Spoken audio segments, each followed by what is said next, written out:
on news around the world. Federal government warns against shutting schools over insecurity. NDLEA uncovers secret drug case tunnels in Kano. And on the foreign scene, China seeks reopening of Strait of Hormuz. Good evening, and thank you for joining us on News Around the World here on BCOS television. I am Idu Shikuni. The sign language interpreter is Korede Oluleye. The Secretary to the Government of the Federation, George Akume, today warned against the continued closure of schools due to insecurity, saying it poses a serious threat to Nigeria's education system and long-term national stability. He added that shutting down schools in unsafe areas not only disrupts learning, but also deepens the country's education crisis. A statement by Akume's media aide, Yomi Odunuga, said the SGF spoke in Abuja at the first triennial meeting of the Nigerian Interreligious Council. The SGF called for the strengthening of government policies on safe schools and violence-free learning environments. A Christian cleric and spiritual head of Faith and Miracle International Church, Ibadan, Senior Prophet G.F. David, has called on the general federal government, led by President Bola Tinubu, to be fair in fighting crime and insecurity in the country. Prophet G.F. David stated this while addressing a press conference at the church headquarters, Alalubosa area of Ibadan. Bode Akinjola was there, and his report is presented by Oluwafumbi Bello. Faith and Miracle International Church, Alalubosa, Ibadan, Senior Prophet G.F. David, was a time to respond to some salient issues. Senior Prophet G.F. David, formerly known as Prophet Adetuberu, noted that human discovery does not navigate the essence of God. Prophet G.F. David also said that FMIC, as a religious gathering, is giving back to the community and the city through food palliatives to thousands every Sunday. Every society, there was always faiths. Faiths built England. We have the Church of England. We have the Roman Catholic that built civilization of Rome and other civilizations. So religion has always been part of the human existence all through life. But the role of religion that was brought to us, which is Christianity, gave us schools, gave us water, gave us hospitals, amenities, and it had nothing to do much with selfishness. The Minister of God added that the birth of his ministry years ago was intended to bring light to Ibadan City by breaking covenant curses, enhancing spiritual breakthrough, and supporting the needy. We believe in the power of God that heals, that delivers, and saves. But beyond that, we also believe that as a person, your lifestyle must be at par with what you preach. How many? The way you relate with your neighbor, the way you relate with your family, the way you relate with your society must be charitable as a people. And that leads me further to say that one of the things we're expecting from the ministry this year is not just the word or power of God, is helping the less privileged, helping to raise a people that are fair, that are just, and that are true, not just to the church, but to the society at large. And one of the things that we are starting with is to make Ibadan not just a relic, but to make it into a place that is worthy of beauty, of excellence, and of splendor. On the state of the nation, Nigeria, especially the agitations of the youth, the senior prophet stated that revolution should start internally, noting that Christians should fully go into politics with a holy life and be fair to the people. On issues of security and national discourse, Prophet G.F. David urged President Bola Tinubu to rise up to the occasion and be fair in dealing with criminal elements. Our job as a leader is to put them to order, be fair. A group of people cannot be wicked, killing people without any check, and yet we are giving them amnesty. It's not fair. So we have to be fair. People must get what they deserve. That's justice. Senior Prophet G.F. David noted that religion should make humans accountable and not hide under it to perpetrate criminal offenses. The federal government today banned recipients of honorary degrees from prefixing DR or doctor to their names in official academic or professional usage. It declared that the use of the title by such recipients constitutes a misrepresentation of academic credentials, which will henceforth be treated as academic fraud with attendant legal and reputational consequences. The Minister of Education, Tunji Alausa, disclosed this today at the Presidential Villa, Abuja, while briefing State House correspondents on 2 Federal Executive Council approvals that had not been announced at the last cabinet meeting held on the 30th of April. Alausa, who appeared alongside the Minister of State for Education, Professor Swaiba Ahmed, said the FEC approved a uniform policy for the award and use of honorary degrees by Nigerian universities. He added that the Federal Ministry of Education and the National Universities Commission, NUC, will issue a circular to all vice-chancellors, registrars, and governing councils in this regard. You're watching News Around the World on BCOS television. We pause for a short commercial break. Please don't go away. When malaria knocks you down, you can be sure parasites are having a party in your system. Welcome to our new kingdom, guys! Comel, an effective weapon against malaria.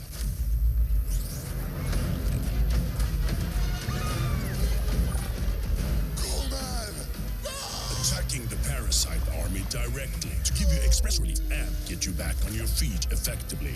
Comel on malaria gone. Good, tasty food is worth living for. Worried about your oil? Every time you enjoy your favorite meal? Introducing Smart Balance. Smart Balance Rice Bran Oil is rich in Gamma Original. Golden Terra Smart Balance Oil reduces bad cholesterol. My skin is my identity, my strength. It's unique and deserves care made specially for me. New Nivea Radiant and Beauty Even Glow, enriched with 95% pure vitamin C and pulp extract.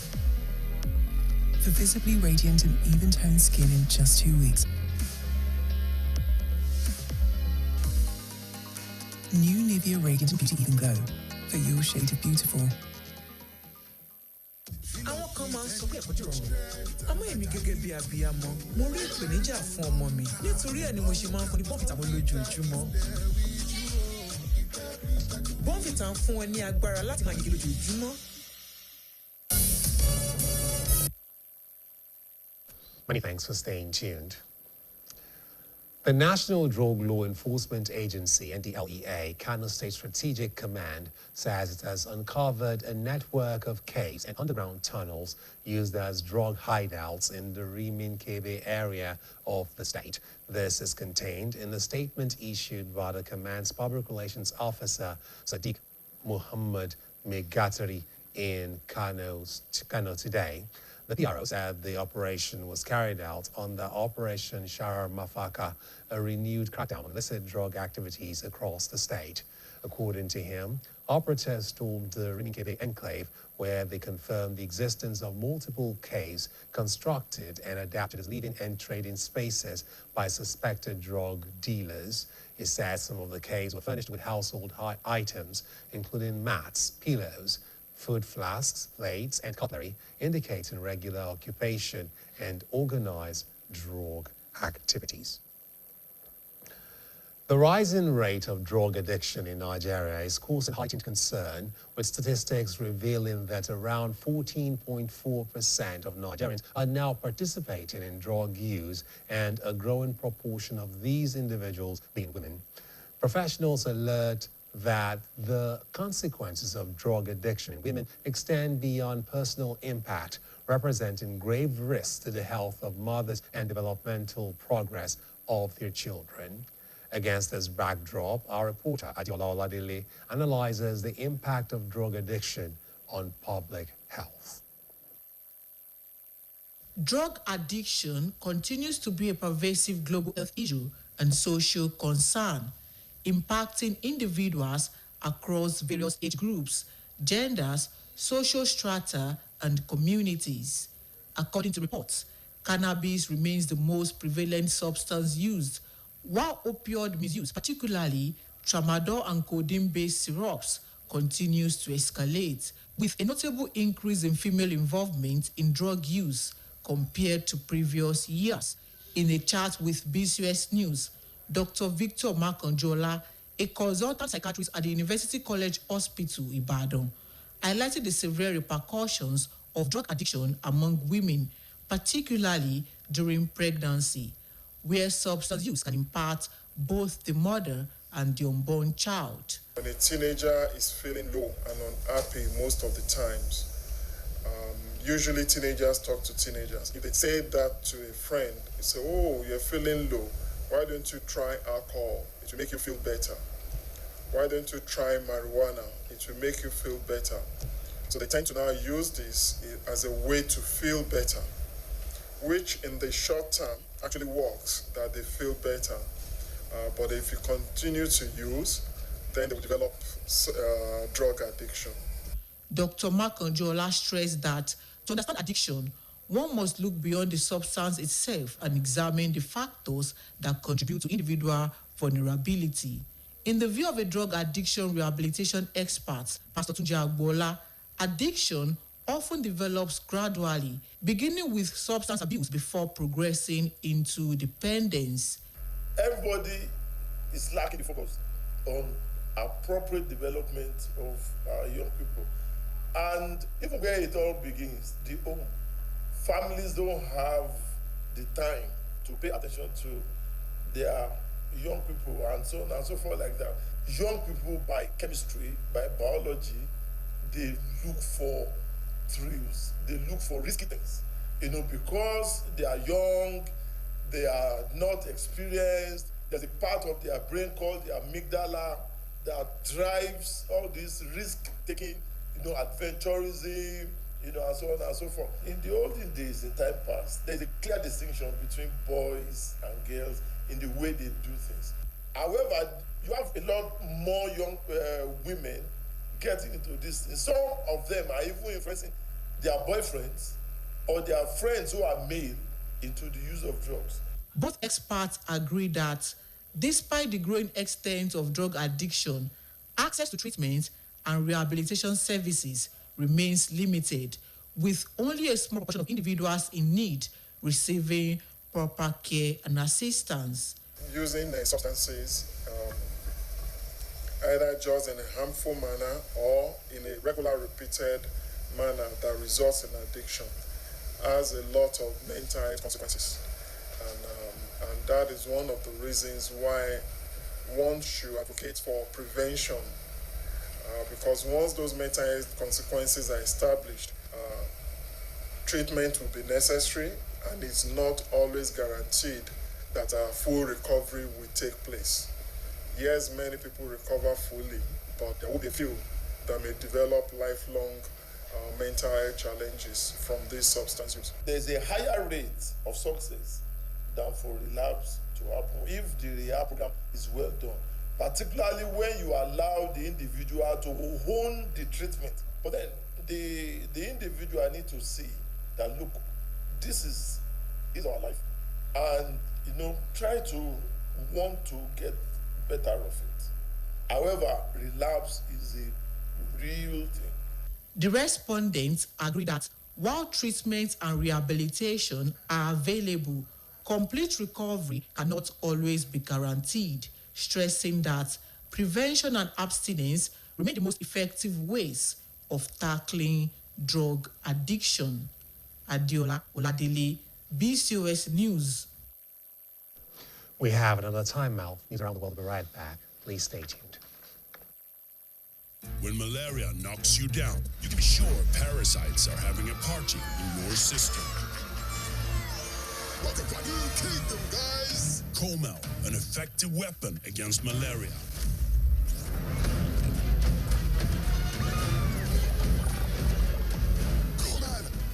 Attacking the parasite army directly to give you express relief and get you back on your feet effectively. Comel on. Malaria gone. Good tasty food is worth living for. Worried about your oil every time you enjoy your favorite meal? Introducing Smart Balance. Smart Balance Rice Bran Oil is rich in Gamma Original. Golden Terra Smart Balance Oil reduces bad cholesterol. My skin is my identity, my strength. It's unique and deserves care made specially for me. New Nivea Radiant and Beauty Even Glow, enriched with 95% pure vitamin C and pulp extract. For visibly radiant and even-toned skin in just 2 weeks. New Nivea Radiant and Beauty Even Glow, for your shade beautiful. àwọn kan máa ń sọ pé ẹ̀kọ́ dìrọ̀rùn àmọ́ èmi gẹ́gẹ́ bí abiyamọ mo rí ìpèníjà fún ọmọ mi nítorí ẹ̀ ni mo ṣe máa ń fún ní bọ́ǹfìtà mo lójoojúmọ́. bọ́ǹfìtà ń fún wọn ní agbára láti máa yege lójoojúmọ́.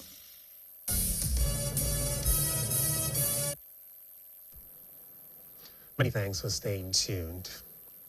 Stakeholders have raised concern over the proposed registration of some political parties, questioning the process, timing, and its implications for political participation in Nigeria. The Secretary of the Inter-Party Advisory Council, IPAC, in Oyo State, Honorable Yinka Dairo, and the legal practitioner and political scientist, Olufemi Adenitan, made their positions known while speaking on BCOS Television's Current Affairs program, AM 120. Our correspondent, Olamide Owolabi, reports. Recent calls by the Attorney General of the Federation, alongside some former lawmakers, for the deregistration of 5 political parties have continued to generate reactions across the country. The move, aimed at sanitizing the political space, targets the African Democratic Congress, ADC, Action People's Party, APP, Action Alliance, AA, Accord Party, and the Zenith Labour Party, ZLP, citing poor performance in the 2023 general elections and subsequent by-elections. Speaking on the BCOS AM 120 program, the IPAC Secretary in Oyo State, Mr. Yinka Dairo, disclosed that the Council conducted its own review following the announcement and found the justification for the proposed deregistration unconvincing. He argued that claims that the affected parties failed to meet required criteria were not sufficient, citing the Accord Party as an example of a platform that still maintains political relevance with representation in some states. While acknowledging that fewer political parties could simplify the electoral process, Mr. Dairo faulted the procedure and timing of the move, noting that he considers this were discussions on amendments on the Electoral Act and the approach of another election cycle. We are talking about IPAC. Each political party has representative in there. So they are deliberating. They will have to call themselves. Let us know the position of things in your party. You understand? If truly they have not met those criteria, they know what to do. You understand how to go about it. And with this, by the time they finish whatever they're discussing, every necessary information will pass to all the states for us to know the position of things of their party. But for IPAC now, we are still waiting for whatever they deliberate on at the national level, and it's going to give us what we are going to, because we are having an IPAC meeting this weekend. Also speaking, legal practitioner and political scientist Olufemi Adenitan noted that the registration of political parties is not new in Nigeria's political history, stressing that existing laws provide for such actions. However, he noted that the move could further weaken smaller parties and limit inclusive political participation, recalling that the current ruling party once operated as a minority platform. Mr. Denison also raised concerns about the neutrality of the Attorney General's office, describing it as a political appointment that may reflect the interests of those in power. He emphasized that any decision on party deregistration must be guided strictly by public interest. So the party generally must operate in that phase where you have maybe a representation across maybe within the state or at some level, right? So sometimes it has to be 25% of those kind of, according to what the Constitution stipulates. But if you look at it in a generic sense, right? Looking at democratic principles, right? It talks about inclusion, representation, and all these kind of things, right? So we cannot perhaps say because those specific provisions as stated in the Constitution must perhaps be observed in general, right? Because if you do that, you will be causing what amateurs saying called the as freedom, because the ability for representation for the people, right? The people once represented. Both analysts described the current political climate as unsatisfactory and urged Nigerians to obtain their permanent voter cards and actively participate in future elections by voting for credible candidates. Olamide Owolabi, BCOS News. The immediate past Minister of Power, Chief Adebayo Adelabu, has reconfirmed his aspiration to become the standard bearer of the All Progressives Congress, APC, in the party's governorship primary election. Chief Adelabu announced this while speaking to the State Working Committee and party leaders before the governorship primary election. BCOS reporter Lamiposi Shola, who was at the APC Secretariat Okeado in Ibadan, brings the details. Supporters accompanied Chief Adebayo Adelabu, the governorship aspirant of the All Progressives Congress, APC, on a visit to the state executives and leaders of the party at the APC State Secretariat, Okeado, Ibadan.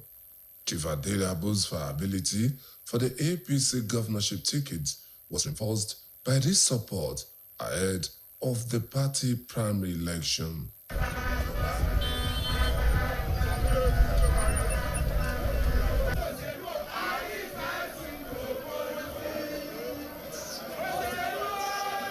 During his address to stakeholders, Chief Adelabu stated that his intention to acknowledge and thank the party leadership for their support extended to him while serving as Minister of Power. He solicited leaders and member support during the APC direct governorship primary election. What I want to take away here is that the party loves me. The party is supporting aspiration. I've been supporting the party in the last 12 years, since 2014, when I joined the party. So they are all known to me, and I'm also known to them. And I've already let them know that party is supreme. Party gives birth to government. By my own administration, God willing, I'm going to carry them along to run my policies, run my activities. And I let them know that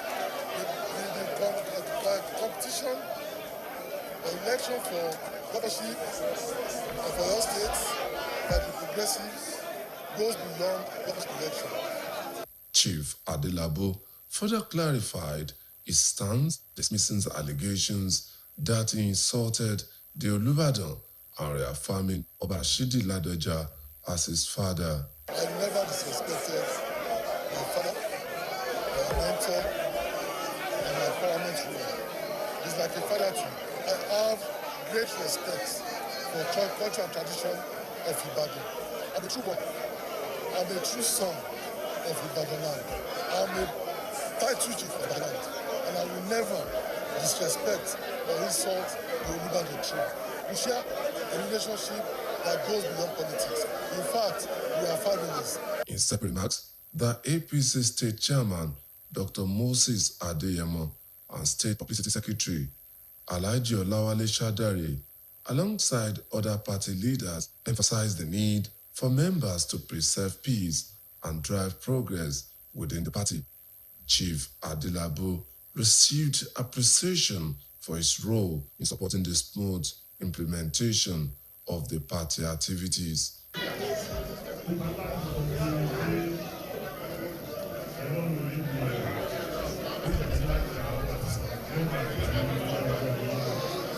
official declaration of Chief Adebayo Adelabu's governorship ambition is expected to take place on Tuesday, 12th May at Liberty Stadium, Okeado, Ibadan, under the APC. Olamiposi Ishola, BCOS News. The House of Representatives today criticized the Nigerian Communications Commission, NCC, over what lawmakers described as weak regulatory oversight. It blamed the agency for the persistently poor quality of telecom services across the country. The lawmakers said the regulator had failed to effectively enforce standards that would compel service providers to deliver reliable connectivity, warning that the situation poses risks to lives and property, especially in emergencies. The resolution followed the adoption of a motion of urgent public importance moved by Hamadu Jaha, who represents Chibok Damboa Goza Federal Constituency of Borno State. He further stressed the central role telecommunications play in Nigeria's economy and daily life, while lamenting the widening gap between subscriber expectations and actual service delivery. When we return, it'll be time for the sports segment of the news. Please don't go away. Good evening, you're welcome to the sports segment of the evening news. My name is Toby Ajowale. The National Sports Commission, NSC, has officially inaugurated the board of the Nigerian Netball Federation, NNF, marking a major milestone as the sport finally secures full organizational structure and legitimacy in the country. Inaugurating the board on Tuesday in Abuja, NSC Chairman Malam Shehu Diko described the new board as the most corporately aligned federation in Nigeria. He urged members to grow the sport from the grassroots upwards, highlighting the huge potential to produce pathways for young Nigerians to win global medals. Diko praised the board's clear constitution and 5-year strategic plan as a new benchmark in governance. NSC Director General Honorable Bukola Olopade called the inauguration historic, describing it as a guaranteed podium sport for Nigeria. Credited President Bola Tinubu's support for sports sector and noted strong interest from high-quality Nigerian netball players abroad. The new NNF President Dr. Esther Oluwatoyin Aluko expressed gratitude to the NSC for restoring hope to the sport after decades of stagnation. She outlined ambitious plans, including a governance structure with 14 specialized commissions, quarterly KPIs, and targets to deliver a national netball complex and 4 international standard courts by 2029, ahead of the 2030 Commonwealth Games. And in boxing, President of the Nigeria Boxing Federation, NBF, Wale Edu, has charged Nigeria's boxers to uphold national pride as they prepare to face Ghana in a friendly tournament on Thursday at the Accra Sports Stadium. Edu, who visited the national camp in Lagos, reminded the team of the historic rivalry between the two nations, saying they must fight for the pride of Nigeria. The 70-man delegation has since departed Lagos for the encounter, which serves as preparation for both countries ahead of the 2026 Commonwealth Games in Glasgow. And still in Ghana, the country is set to host the 2026 Senior African Athletics Championship in the city of Accra from May 12 to 17th. President of the Ghana Athletics Association, Bawa Fuseni, expressed confidence in the country's readiness to welcome athletes from over 50 nations. Fuseni declared Ghana was ready to host Africa, adding that preparations are advanced despite minor challenges still being addressed. The event is expected to boost tourism and showcase Ghana's hospitality. And world of football, Arsenal have booked their place in the UEFA Champions League final for the first time in 2 decades after beating Atletico Madrid 2-1 on aggregate. Bukayo Saka's decisive goal in the second leg at the Emirates Stadium secured the victory for Mikel Arteta's side. Arsenal will face either of Bayern Munich or Paris Saint-Germain in the final on May 30th in Budapest as they chase their first Champions League title. Finally, in sport news tonight from basketball, the Oklahoma City Thunder took a 1-0 lead in their Western Conference semifinal series against the Los Angeles Lakers with a dominant 108-90 home victory. Chet Holmgren led the Thunder with 24 points and 12 rebounds and a strong all-round team performance. LeBron James top scored for the Lakers with 27 points. In the East, the Detroit Pistons edged the Cleveland Cavaliers 111 to 101, with Kate Cunningham scoring 23 points. And that will be all. And it's back to News Around the World. My name is Toby Ajwoli.